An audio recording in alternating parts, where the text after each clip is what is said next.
Assalamualaikum warahmatullahi wabarakatuh. Alhamdulillah rabbil alamin wassalatu wassalamu ala Rasulillah wa ala alihi washabihi wasallam amma ba'd. Anak-anak sekalian yang semoga dirahmati Allah Subhanahu wa taala dimanapun kalian berada, kita bersyukur kepada Allah Subhanahu wa taala hari ini kita masih diberikan kesempatan, diberikan kekuatan, kesehatan untuk bisa mengikuti pembelajaran hari ini.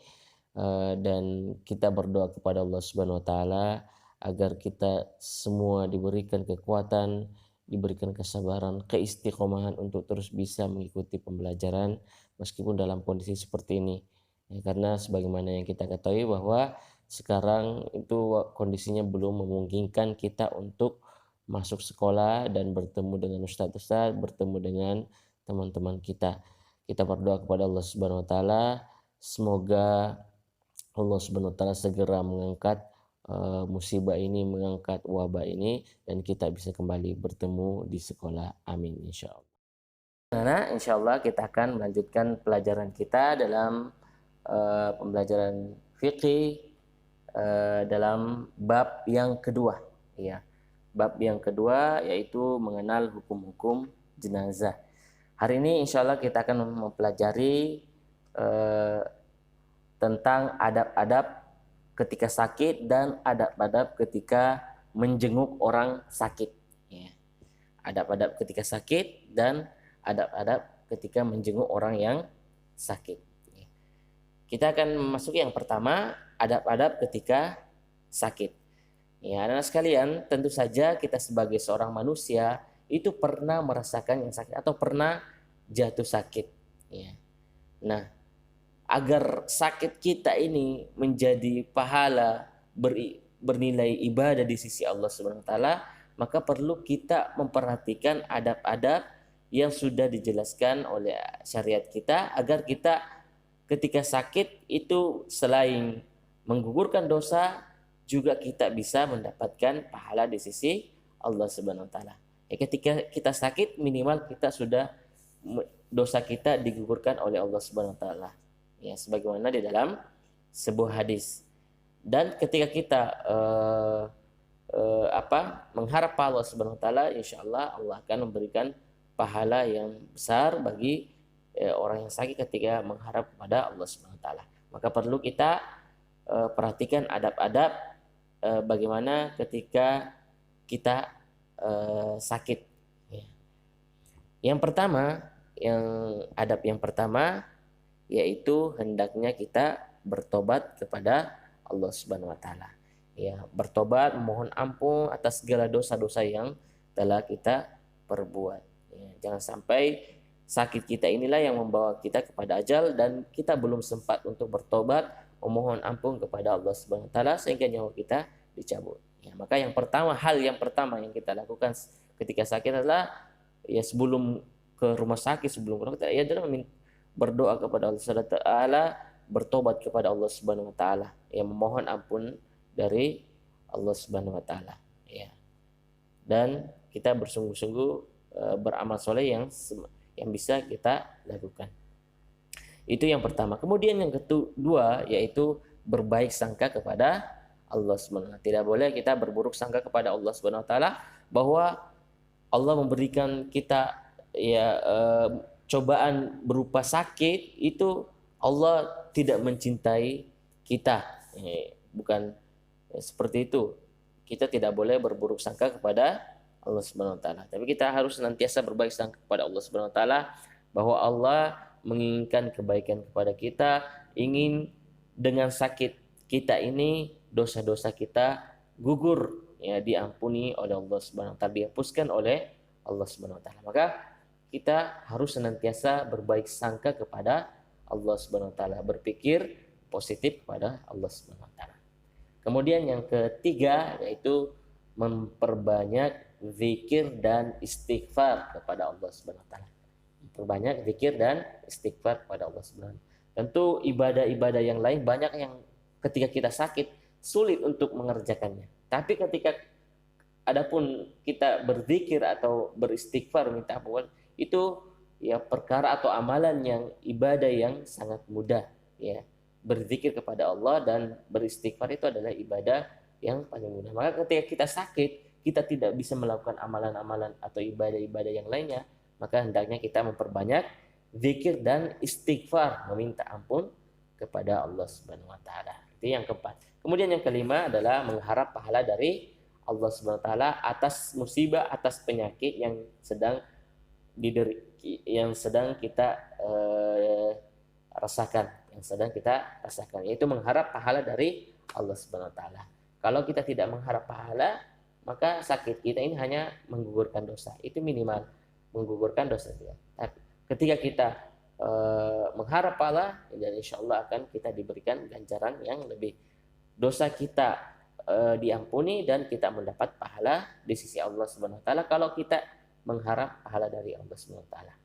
Kemudian yang terakhir yaitu berserah diri atau biasa kita sebut sebagai tawakal kepada Allah.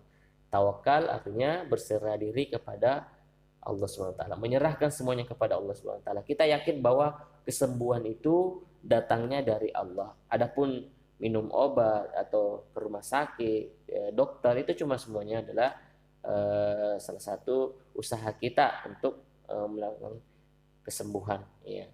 Adapun kesembuhan itu yang aslinya adalah datang dari Allah Subhanahu wa taala. Bukan dokter yang menyembuhkan kita, yaitu hanya melalui dokter itu Allah menyembuhkan kita. Ya. Yang kesembuhan itu datang dari Allah Subhanahu wa taala. Kesembuhan itu datang, kita berserah diri kepada Allah Subhanahu wa taala. Nah, itu ketika sakit. Yang pertama segera bertobat, kedua berbaik sangka kepada Allah, dan ketiga memperbanyak zikir dan membaca istighfar. Ya. Kemudian yang keempat mengharap pahala dari Allah, dan yang keenam bertawakal kepada Allah, berserah diri kepada Allah Subhanahu wa taala. Sekarang kita akan masuk ke adab bagaimana menjenguk orang sakit. Tadi ketika kita yang sakit atau teman kita yang sakit, maka perlu kita perhatikan juga adab ketika menjenguk teman kita atau menjenguk orang yang lagi sakit, Ya, kalau kita tidak sakit, maka bisa jadi orang lain yang sakit. Maka ada adab-adab ketika menjenguk orang sakit. Ya, ada perilakunya yang sudah dijelaskan di dalam syariat kita bagaimana memperlakukan orang yang sakit. Yang pertama adalah itu mencari waktu yang tepat. Ya, ketika berkunjung atau menjenguk teman kita yang lagi sakit, maka hendaknya kita mencari waktu yang tepat. Jangan ketika waktu istirahat, teman kita butuh istirahat, kita berkunjung, akhirnya mengganggu istirahat teman kita yang lagi sakit. Ya, padahal mereka butuh istirahat yang banyak. Maka cari waktu-waktu yang tepat kita bisa berkunjung. Kalau bisa dikabari, kita akan berkunjung ke tempatnya atau ke rumah sakit. Ya, itu yang pertama, mencari waktu yang tepat. Kemudian yang kedua yaitu menanyakan keadaan saudara kita yang sedang sakit. Ya, kita menanyakan keadaannya, bagaimana keadaannya, apa yang dirasakannya. Yaitu kita menanyakan apakah sudah membaik, dan ketika sudah kita membaik maka kita ucapkan alhamdulillah, dan jika belum maka kita doakan agar cepat sembuh. Nah, dan ini yang ketiga yaitu mendoakan cepat sembuh, ya. Mendoakan agar cepat diberi kesembuhan oleh Allah Subhanahu wa taala. Apa doanya? Ini sudah kita hafal juga. Salah satu doa ketika menjenguk orang sakit adalah la ba'sa tahurun insyaallah. La ba'sa tahurun insyaallah. Itu yang ketiga. Yang pertama mencari waktu yang tepat, kemudian yang kedua menanyakan keadaannya, dan yang ketiga mendoakannya. Ya, mendoakannya. Dan yang keempat yaitu mengingatkan kepada saudara kita yang lagi sakit untuk bersabar atas penyakit yang sedang dirasakannya, ya. Karena semuanya itu tentu saja atas takdir Allah Subhanahu wa taala, sudah menjadi ketentuan Allah Subhanahu wa taala. Maka hendaknya seorang yang sakit itu, kita sebagai orang yang sehat mengingatkan kepada yang sakit agar untuk terus bersabar, karena sebagaimana yang tadi kita jelaskan, orang yang sakit itu dosa-dosanya digugurkan dan mendapat pahala ya dari Allah Subhanahu wa taala jika dia mengharapkan pahala dari sakitnya. Jadi ya dinasihati agar terus ya bersabar atas sakitnya.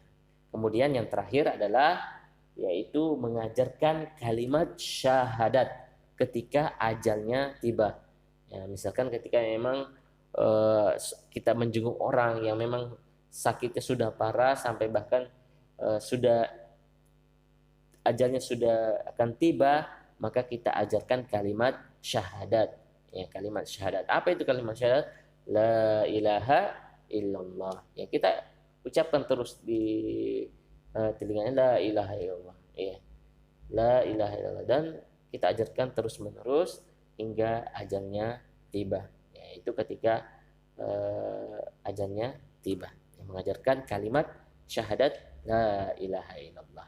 Ya, jadi itu adab ketika kita menjenguk orang yang sakit. Yang pertama mencari waktu yang tepat, kemudian yang kedua menanyakan keadaannya, kemudian yang ketiga mendoakannya, dan keempat mengingatkannya untuk terus bersabar dan mengajarkan kalimat syahadat jika memang ajalnya sudah tiba. Yaitu dua adab, yaitu adab ketika sakit dan adab ketika menjenguk orang yang sakit. Semoga bisa dipahami. Jika ada yang belum dipahami silakan ditanyakan. Bagi yang ingin bertanya silakan ditanyakan kepada Ustadz. Kita akhiri. Subhanakallah bihamdika asyhadu an la ilaha illa anta astaghfiruka wa atubu ilaik. Assalamualaikum warahmatullahi wabarakatuh.